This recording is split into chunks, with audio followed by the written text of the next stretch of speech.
Bismillahirrahmanirrahim. Assalamualaikum warahmatullahi wabarakatuh. Alhamdulillahirrabbilalamin. Pada kesempatan kali ini, saya terlebih dahulu memperkenalkan diri. Nama saya Nur Saadah dengan NIM 28922700007 dari Prodi Manajemen Fakultas Ekonomi dan Bisnis. Yang saya hormati Ibu dosen pengampu, yaitu Ibu Merintan Berliana Simbolon, SE.AK, CA.M.AK, sebagai dosen pengampu kami di mata kuliah budgeting. Pada kesempatan kali ini, saya mempresentasikan salah satu materi dari mata kuliah budgeting ini untuk memenuhi tugas UTS di semester ganjil ini. Baik, kita mulai saja presentasi berikutnya, yaitu tentang penganggaran perusahaan dan penyusunan anggaran penjualan. Penganggaran perusahaan. Penganggaran perusahaan atau business budgeting adalah proses menyusun anggaran guna mencapai tujuan perusahaan dalam memperoleh laba. Anggaran adalah hasil atau output dari proses penyusunan anggaran. Tujuan anggaran yaitu digunakan sebagai landasan yuridis formal dalam memilih sumber dan investasi dana. Yang kedua yaitu mengadakan pembatasan jumlah dana yang dicari dan digunakan. Yang ketiga yaitu merinci jenis sumber dana yang dicari maupun jenis investasi, sehingga dapat mempermudah pengawasan. Selanjutnya tujuan berikutnya yaitu merasionalkan sumber dan investasi dana agar dapat mencapai hasil maksimal. Selanjutnya yaitu menyempurnakan rencana yang telah disusun karena dengan anggaran menjadi lebih jelas dan nyata terlihat. Tujuan berikutnya yaitu menampung dan menganalisis serta memutuskan setiap usulan yang berkaitan dengan keuangan. Adapun manfaat anggaran adalah anggaran merupakan hasil dari proses perencanaan sehingga menjadi wakil dari kesepakatan negosiasi ya. Yang kedua yaitu anggaran merupakan alat komunikasi internal. Yang ketiga yaitu anggaran yaitu sebagai penyedia informasi ya tentang hasil kegiatan yang sesungguhnya dibanding dengan standar yang telah ditetapkan. Dan anggaran pun sebagai alat pengendali manajemen juga mempengaruhi dan memotivasi manajer dan karyawan untuk bekerja dengan konsisten, efektif, dan efisien. Selanjutnya adalah kelemahan dan kelebihan anggaran. Kelemahan anggaran ini yaitu mengandung unsur ketidakpastian ya, karena anggaran dibuat berdasarkan taksiran dan anggapan. Yang kedua, penyusunan anggaran ini memerlukan waktu, uang, dan tenaga yang tidak sedikit. Yang ketiga yaitu bagi pihak yang merasa dipaksa untuk melaksanakan anggaran dapat mengakibatkan mereka menentang ya, sehingga anggaran tidak efektif. Kelebihan dari anggaran yaitu hasil yang diharapkan dari suatu rencana tertentu dapat diproyeksikan sebelum rencana tersebut dilaksanakan. Yang kedua, dalam menyusun anggaran diperlukan analisis yang teliti terhadap setiap tindakan yang dilakukan. Nah, analisis ini bermanfaat bagi manajemen sekalipun ada pilihan untuk tidak melanjutkan keputusan tersebut.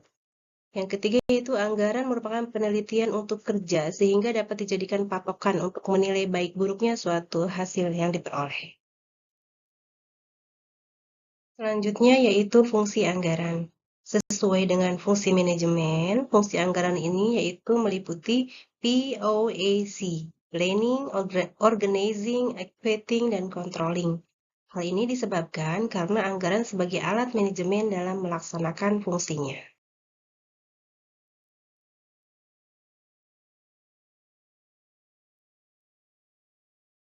Untuk jenis anggaran, dari segi dasar penyusunan ini ada dua, yaitu anggaran variabel dan anggaran tetap.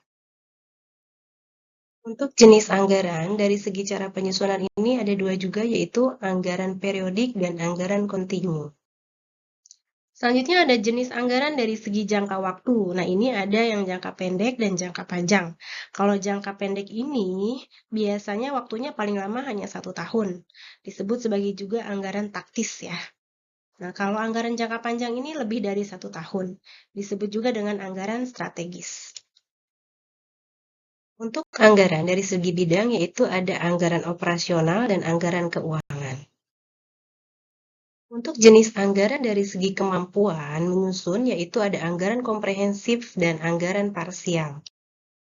Selanjutnya ada jenis anggaran dari segi fungsi ya. Dari segi fungsi ini ada anggaran tertentu dan ada anggaran kinerja. Anggaran tertentu ini ya ditujukan hanya untuk tujuan tertentu dan tidak boleh digunakan untuk manfaat yang lainnya. Kalau anggaran kinerja ini berdasarkan fungsi kegiatan yang dilakukan dalam organisasi. Contohnya, anggaran biaya bahan baku, apakah realnya melampaui yang telah dianggarkan. Berikutnya yaitu tentang penyusunan anggaran penjualan. Pengertian anggaran penjualan. Anggaran penjualan adalah master budget yang menyajikan informasi tentang perkiraan jumlah barang jadi yang akan dijual oleh perusahaan dan harga jual yang ditetapkan diharapkan diperoleh untuk periode anggaran mendatang. Tujuan dan kegunaan anggaran penjualan. Tujuannya adalah sebagai pedoman kerja, yang kedua yaitu sebagai alat koordinasi kerja, yang ketiga yaitu sebagai alat pengawasan kerja. Sedangkan secara khusus, anggaran penjualan berguna sebagai dasar penyusunan semua anggaran bagi perusahaan untuk menghadapi persaingan pasar. Karena itu, anggaran penjualan harus disusun paling awal dari semua anggaran lain di perusahaan. Manfaat anggaran penjualan, yaitu untuk mengurangi ketidakpastian tentang pendapatan di masa yang akan datang. Yang kedua, yaitu untuk memasukkan kebijakan dan keputusan manajemen ke dalam proses perencanaan. Yang ketiga, yaitu untuk memberikan informasi penting bagi pembentukan elemen lain dari rencana laba yang menyeluruh. Ya, manfaat berikutnya yaitu untuk memudahkan pengendalian manajemen atas kegiatan penjualan yang dilakukan. Apabila anggaran penjualan tidak disusun, maka perusahaan tidak akan memiliki dasar. Berikutnya yaitu jenis anggaran penjualan. Ini dibuat yaitu sesuai dengan wilayah pemasaran, kelompok konsumen, jenis produk, kelompok wiraniaga, dan waktu terjadinya penjualan. Faktor apa saja yang mempengaruhi penyusunan anggaran penjualan ini? Yang pertama yaitu faktor internal. Mencakup penjualan pada tahun sebelumnya, kebijakan perusahaan terkait masalah penjualan, kapasitas produksi dan potensi perluasannya, tenaga kerja karyawan, modal kerja, serta fasilitas lain yang mampu menunjang operasional perusahaan. Kalau faktor eksternalnya apa? Kondisi persaingan di pasar, posisi perusahaan dalam persaingan tersebut, tingkat pertumbuhan masyarakat, elastisitas permintaan pada harga barang yang diproduksi, serta berbagai kebijakan pemerintah. Nah, untuk periode anggaran penjualan ini, ada anggaran penjualan jangka pendek dan ada anggaran penjualan jangka panjang. Kalau anggaran penjualan jangka panjang adalah anggaran yang waktunya sesuai dengan rencana perusahaan. Umumnya, anggaran ini ditentukan dengan jumlah tahunan. Untuk anggaran penjualan jangka pendek merupakan anggaran yang periodenya mencakup 12 bulan atau 1 tahun, lalu bisa diperjelas lagi menjadi triwulan atau bulanan. Hal-hal apa saja yang diperhatikan dalam penyusunan anggaran penjualan? Yang pertama yaitu rincian jumlah dan jenis produk perusahaan. Yang kedua yaitu rincian daerah pemasaran. Yang ketiga yaitu diskriminasi harga. Yang keempat yaitu potongan harga. Yang kelima yaitu rincian penjualan bulanan. Adapun prosedur penyusunan anggaran penjualan yaitu yang pertama adalah penentuan dasar-dasar anggaran, yang kedua adalah penyusunan rencana penjualan. Selanjutnya yaitu kita coba mengaplikasikan ke dalam sebuah soal ya. Di sini ada soal pada perusahaan Aska Toys diperoleh data-data sebagai berikut. Harga tersebut belum termasuk PPN 10% dan riwayat penjualan periode 2015 sampai dengan 2020 yang berhasil diperoleh tim anggaran dan akan dijadikan sebagai data anggaran penjualan adalah sebagai berikut ya. Ada 3 produk mainan di Askato ini, yaitu ular tangga dengan harga 80, Ludo dengan harga 40, Mini Kitchen dengan harga 130. Nah, ini total unit setiap tahunnya dari 2015 sampai dengan 2020 yaitu 800 di 2015, 2016 ada 250 unit, 2017 ada 150 unit, 2018 ada 250 unit, 2019 ada 700 unit, di 2020 ada 900 unit. Total penjualannya dari 2015 sampai 2020 ini adalah 3050 unit. Nah, presentasi penjualannya untuk ketiga mainan ini, ketiga produk mainan ini adalah ular tangga itu presentasinya 50%. Untuk Ludo presentasinya 30%, dan untuk mini kitchen ini 20%. Ini presentasi penjualan selama 2015 sampai dengan 2020. Nah, adapun untuk di tahun 2020 ada penjualan per bulannya dengan presentasi Januari 5%, ya, Februari 5%, Maret 6%, April sampai dengan Juni 8%. Nah, di bulan Juli sampai dengan September Oktober ini ada peningkatan, yaitu 11%, mulai Oktober sampai Desember ini 9%. Selanjutnya, kita akan mengerjakan hitunglah penjualan toys selama 2015 sampai dengan 2020. Yang kedua yaitu buatlah hasil perhitungan penjualan per bulan untuk tahun 2020. Jawaban yang pertama, yang ditanyakan adalah penjualan toys selama 2015 sampai dengan 2020. Nah, total unitnya adalah 3050 unit. Sehingga hitungannya kita contohkan ambil yang ini ya, untuk ular tangga terlebih dahulu. Ular tangga itu presentasi penjualannya kan 50%. Nah, total unit yang terjual itu 3050. Jadi, ular tangga itu yang terjual adalah 3050 dikali 50% dikali dengan harga jualnya. Harga jualnya kan 80 ya. Jadi didapatkan 122.000. Ditambah dengan PPN 10%, jadi penjualan ular tangga di tahun 2015 sampai dengan 2020 adalah 134.200.